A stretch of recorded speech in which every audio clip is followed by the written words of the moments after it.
మేము చదువుకునే రోజుల్లో నాకు శ్రీధర్ బాబు గారు అంటే ఆయన ఇంకెక్కువ బిజీ, నాకు కొంచెం సినిమాలు అంటే ఇష్టం కాబట్టి అందరి సినిమాలు చూస్తాను. అందులో చిరంజీవి గారి సినిమాలు అయితే ఎక్కువ చూస్తాం. అందుకనే కోదండరామారెడ్డి గారు కలవగానే చిరంజీవి గారికి జ్ఞాపకం వచ్చింది. అన్నిటికంటే ముఖ్యం ఇవాళ నేను మీకు చెప్పదలుచుకుంది, తెలుగు రాష్ట్రాల్లోనే పార్టీలకు అతీతంగా ఒక మంచి వ్యక్తి, ఉపరాష్ట్రపతిగా రిటైర్ అయిన అజాత శత్రువు అయిన వెంకయ్య నాయుడు గారు కూడా చూసి మెచ్చుకున్నంటే తప్పకుండా ఈ సినిమా సక్సెస్ అవుతుందని చెప్పి నాకు అర్థమైపోయింది.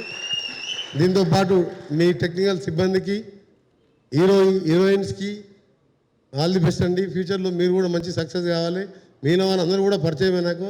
మీ అందరికీ దాదాపు 3 గంటలు అంటే సినిమా చూసినంత పని అయిపోయింది అని మాకు టైం నడవాలి. ఇప్పుడు 3 గంటలు మా శ్రీధర్ బాబు గారు, మా ఆర్కే సాగర్ గారు, ఇంతమంది డైరెక్టర్ చూసినాక నేనేదో ½ అవర్ అటెండ్ అయిపోయి టెస్ట్ మ్యాచ్ గెలుస్తట్టు చెప్పి నాకు కొంచెం క్రికెట్ కూడా ఇష్టం కాబట్టి పోయి మ్యాచ్ చూద్దాం అనుకున్నాను.